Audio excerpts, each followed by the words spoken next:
मध्य प्रदेश और राजस्थान में cough syrup पीने से बच्चों की मौत के बाद उत्तर प्रदेश में अलर्ट घोषित किया गया है। रविवार को सरकार की तरफ से निर्देश दिए गए हैं कि श्रीसन फार्मा के कफ सिरप की बिक्री रोक दी जाए, जबकि अन्य सिरप के भी सैंपल लेने और उन्हें लखनऊ प्रयोगशाला भेजने का निर्देश दिया गया है। देखिए, कफ सिरप को लेकर के देश में जो चर्चा चल रही है उसमें हमारी सरकार ने उस पर प्रतिबंध लगा दिया है।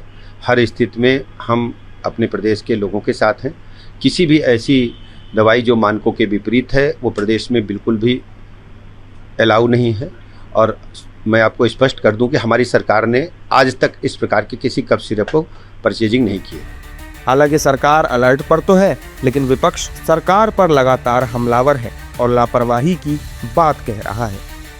बहुत ही दुर्भाग्यपूर्ण है और सबसे दुख इस बात का होता है कि जो बेसिक चेक्स एंड बैलेंसेस हैं दवाई मार्केट में आने से पहले, उसको दरकिनार कर बच्चों के साथ इस तरीके का उनकी ज़िंदगी के साथ खिलवाड़ हुआ है। उनकी गलती क्या है कि वो देश की सरकार पे भरोसा करते हैं। वो भरोसा करते हैं कि क्वालिटी चेक्स किए जाएंगे। वो भरोसा करते हैं कि जब वो दवाई खाएंगे उसमें जो भी सेफ्टी सिक्योरिटी मेजर्स हैं सबका पालन किया जाएगा।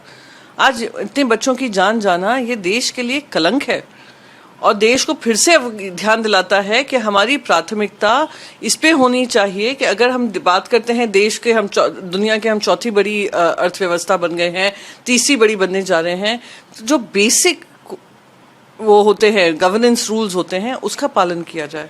ये जो है लापरवाही है। ये डेथ्स, मैं इनको नॉर्मल डेथ्स नहीं कहूँगी, ये मर्डर हुआ है और सरकार प्रायोजित मर्डर हुआ है, क्योंकि ऐसी दवाइयाँ मार्केट में आना ही सबसे बड़ा गुनाह है।